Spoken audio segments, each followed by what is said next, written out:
Imagine, if you will, a world covered in ice. Thousands of years ago, during the last ice age, much of North America was buried under these massive glaciers. As the world slowly began to warm, a land bridge appeared, connecting Asia and North America. This bridge, which folks now call Beringia, became a pathway for the first humans to enter this vast empty continent. These brave souls were hunters, following herds of large animals like mammoths and caribou. They didn't know they were discovering a new world. They were simply surviving, pushing forward into new territories in search of food and a place to live. Their journey was long and difficult, but it marked the beginning of human history in the land we now call Canada. Over thousands of years, these first people spread across the entire continent, from the frozen Arctic tundra to the dense forests of the east and the rugged mountains of the west. They adapted to the diverse and challenging environments they encountered. In the Arctic, the ancestors of the Inuit learned to hunt seals and whales, using their incredible ingenuity to build kayaks and igloos. On the Pacific coast, nations like the Haida and the Kwakwaka'wakw thrived on the abundance of salmon, developing complex societies and creating magnificent totem poles. On the vast plains, nations such as the Cree and the Blackfoot followed the great bison herds, which provided them with everything they needed, from food to shelter and clothing. The cultures that developed were as varied as the land itself. Each group had its own language, its own spiritual beliefs, and its own way of governing itself. The Iroquoian peoples of the Great Lakes region, like the Haudenosaunee, were skilled farmers who lived in longhouses and formed powerful political confederacies. They grew corn, beans, and squash, which were known as the Three Sisters. Their societies were often matrilineal, meaning that family lines were traced through the mother's side. These rich and complex societies existed for centuries, building a deep connection to the land and passing down their stories and traditions from one generation to the next, long before any Europeans arrived on their shores. Life for the first peoples was deeply intertwined with the natural world. They saw themselves not as owners of the land, but as its stewards, part of a great circle of life that included animals, plants, rivers, and mountains. Their spirituality was based on respect for the environment and the belief that every living thing had a spirit. This worldview shaped their communities, their art, and their daily lives. They understood the seasons, the patterns of animal migration, and the healing properties of plants. This profound knowledge, gathered over countless generations, allowed them to prosper in a land of dramatic beauty and immense challenges, creating a rich human tapestry that became the foundation of Canada's story. Long before other Europeans dreamed of a new world across the Atlantic, a group of daring seafarers from Scandinavia made the journey. These were the Vikings, known for their incredible ships and their spirit of exploration. Around the year 1000, led by a man named Leif Erikson, they sailed west from Greenland, seeking new lands for settlement and resources. They landed on the shores of what is now Newfoundland, a place they called Vinland because of the wild grapes they found growing there. This was the first known European contact with North America, a remarkable achievement that happened nearly 500 years before Christopher Columbus set sail. The Vikings established a small settlement at a place we now call L'Anse aux Meadows, on the northern tip of Newfoundland. Archaeological evidence discovered in the 1960s confirmed their presence here. We can now see the remains of their sod-walled longhouses, a small forge for working with iron, and other artifacts that tell the story of their daily lives. They were attempting to build a new home, a small outpost far from their Scandinavian homelands. This settlement was not just a temporary camp for exploration, it was a place where they lived, worked, and tried to create a permanent community, bringing their skills in shipbuilding, farming, and metalwork to a new continent.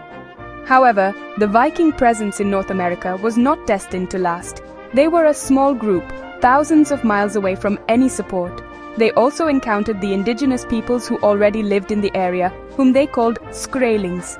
The relationship between the Vikings and the indigenous peoples was often hostile, marked by conflict and mistrust.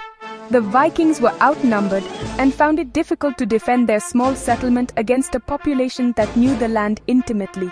The challenges of surviving in a new and sometimes unwelcoming environment, combined with the difficulties of maintaining contact with Greenland, proved to be too great for them to overcome. After only a few years, the Vikings abandoned their settlement at Vinland and sailed back to Greenland. Their incredible journey into the unknown faded into myth and legend, remembered only in the Norse sagas. For centuries, the stories of Vinland were considered mere folklore, not historical fact.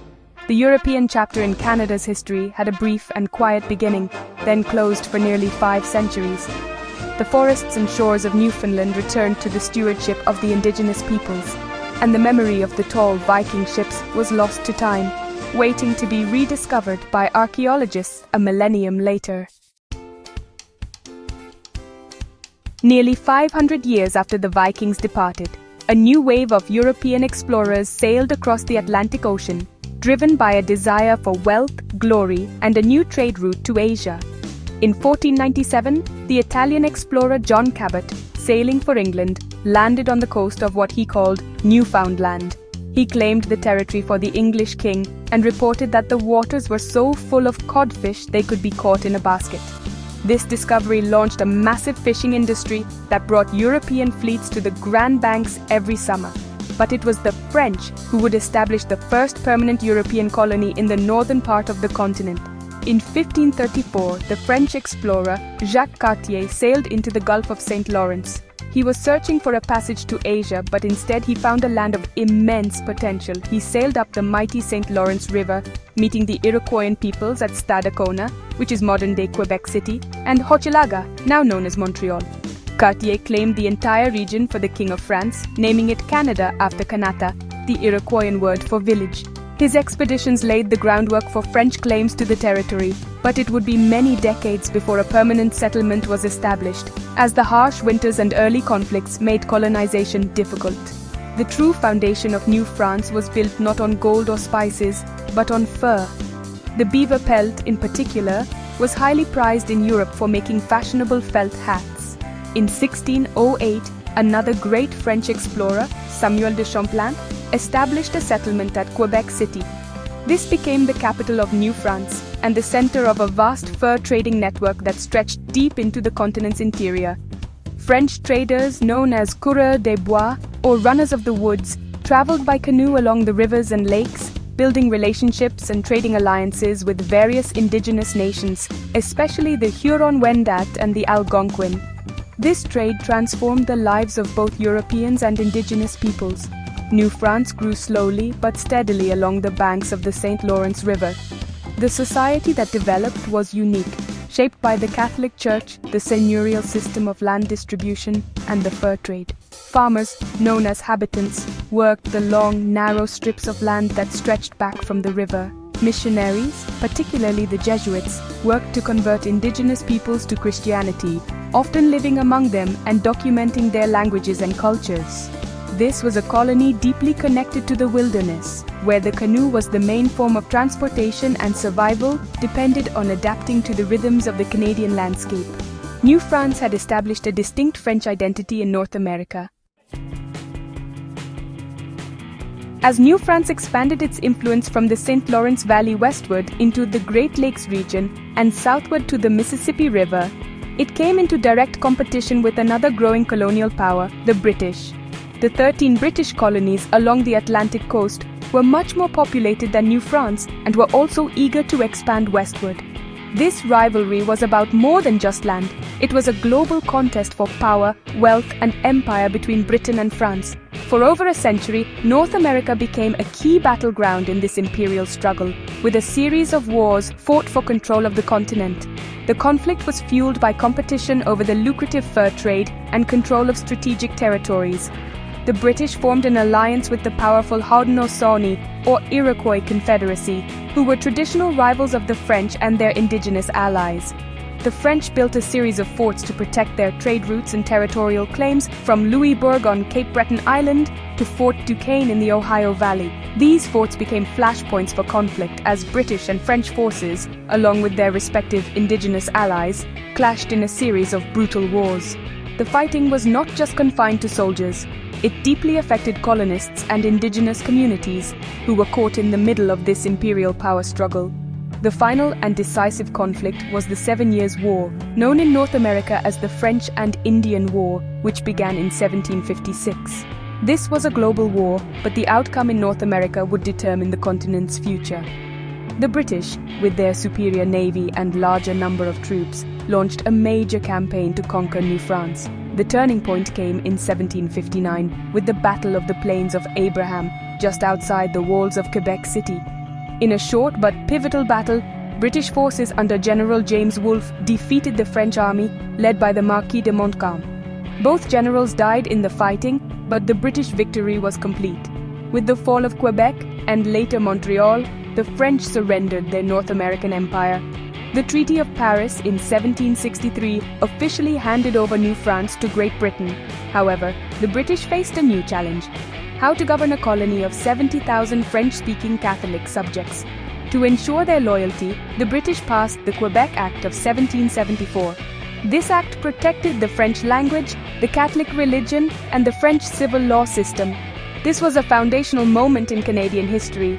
It ensured the survival of a distinct French culture in North America and laid the groundwork for Canada's future as a country with two founding European cultures, creating what has often been called the two Solitudes.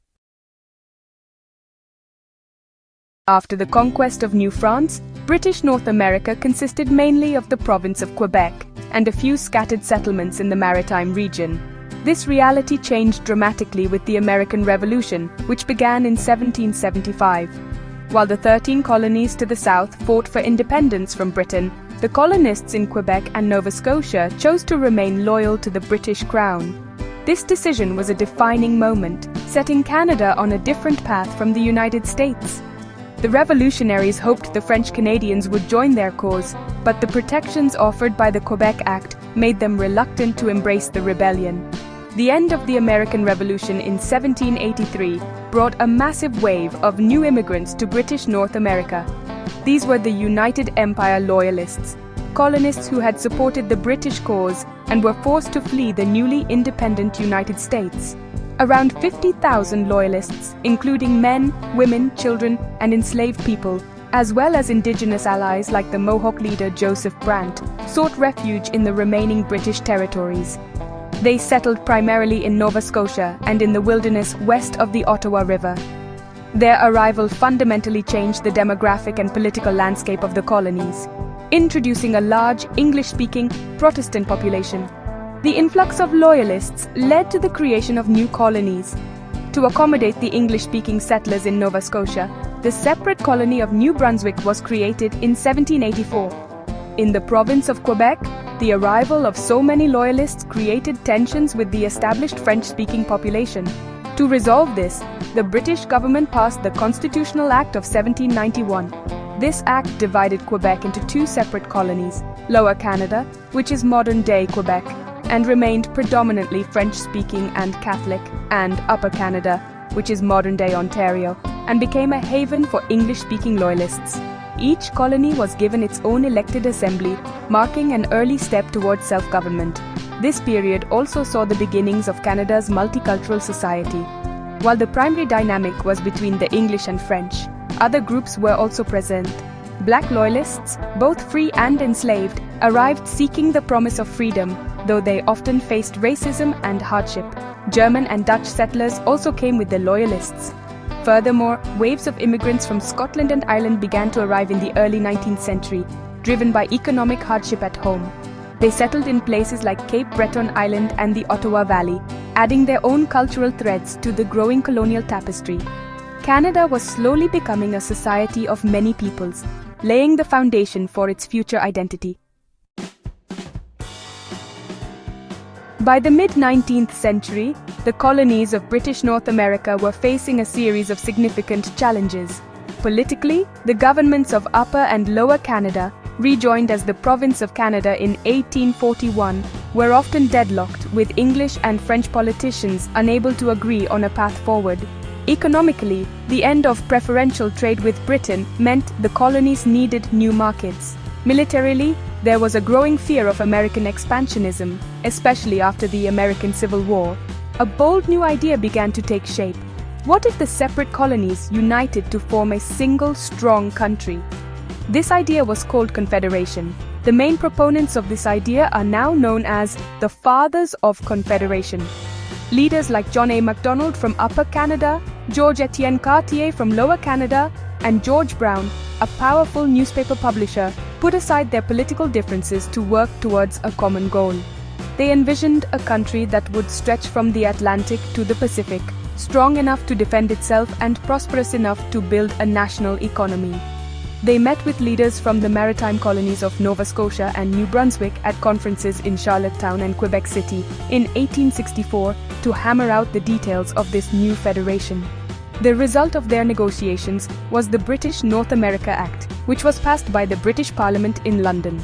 On July 1, 1867, the Dominion of Canada was officially born. Initially, the new country consisted of 4 provinces: Ontario, formerly Upper Canada, Quebec, formerly Lower Canada, Nova Scotia, and New Brunswick. It was a unique political creation, a federal system that gave certain powers to the central government in Ottawa, such as defense and trade, while leaving other powers like education and civil law to the provinces. This design was crucial for convincing Quebec to join, as it protected their unique language and culture. The creation of the Dominion of Canada was not the end of the story, but the beginning of a long process of nation building. The motto of the new country was A Mare Usque Ad Mare, which means from sea to sea. Over the next several decades, this vision was slowly realized. The vast territories of the West, previously controlled by the Hudson's Bay Company, were purchased in 1870. The province of Manitoba was created that same year after the Red River Resistance, led by Louis Riel. British Columbia was persuaded to join in 1871 with the promise of a transcontinental railway, and Prince Edward Island joined in 1873. The dream of a country spanning the continent was becoming a reality. The promise of a railway connecting the new province of British Columbia to the rest of Canada was more than just a political deal. It was an essential project for the survival of the young nation. Without a physical link across the vast and empty prairies and the formidable Rocky Mountains, the Dominion of Canada was a country in name only. The United States was expanding westward rapidly, and many feared that if Canada did not secure its western territories, they would be absorbed by its powerful southern neighbor. The Transcontinental Railway, often called the National Dream, was an immense undertaking, a ribbon of steel designed to tie the country together. The construction of the Canadian Pacific Railway was one of the greatest engineering feats of the 19th century. The challenges were enormous. The railway had to cross the Canadian Shield, a vast expanse of ancient rock, muskeg, and countless lakes in northern Ontario. It had to traverse the flat, seemingly endless prairies. Most daunting of all, it had to find a path through the towering, impenetrable ranges of the Rocky Mountains. The project was plagued by political scandals and financial difficulties, but under the determined leadership of Prime Minister John A. Macdonald and the railway's managers, the work pushed forward against all odds. This monumental project could not have been completed without the labor of thousands of workers who toiled in harsh and dangerous conditions. While many of the workers were European immigrants, a critical role was played by over 15,000 Chinese laborers. They were assigned the most difficult and perilous sections of the railway, particularly the treacherous mountain passes in British Columbia. They were paid far less than their white counterparts and suffered greatly from accidents, disease, and malnutrition. Hundreds, perhaps thousands, died during the construction. Their immense sacrifice and contribution were essential to uniting the country, though their mistreatment remains a dark chapter in Canada's history. On November 7, 1885, the last spike of the Canadian Pacific Railway was driven into the track at Craigellachie, British Columbia. This moment symbolized the fulfillment of the national dream. The railway was complete, and Canada was finally connected from sea to sea. The impact was immediate and profound. It opened up the prairies for massive settlement, bringing in millions of immigrants from Europe to farm the fertile land. It allowed for the transport of goods, resources, and people across the vast distances, creating a truly national economy. The Iron Ribbon had done more than just cross a continent. It had physically and psychologically bound Canada together as one nation.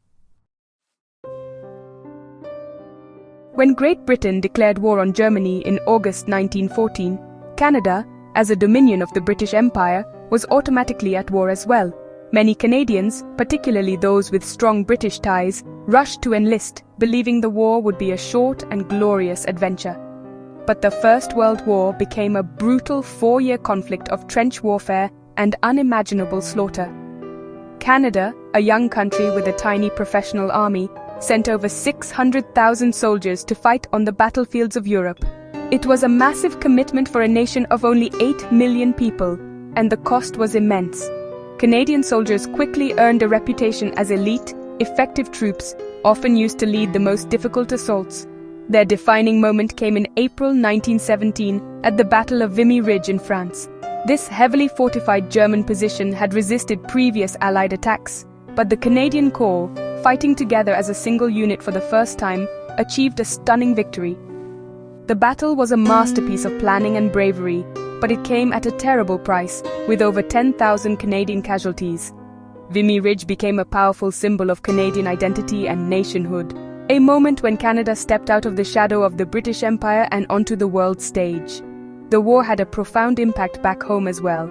The economy was mobilized for the war effort, with factories producing munitions and farmers growing food for the troops. Women played a crucial role, taking on jobs in factories and on farms, and their contribution helped advance the cause of women's suffrage. However, the war also created deep divisions. The immense number of casualties led to a demand for conscription, or mandatory military service.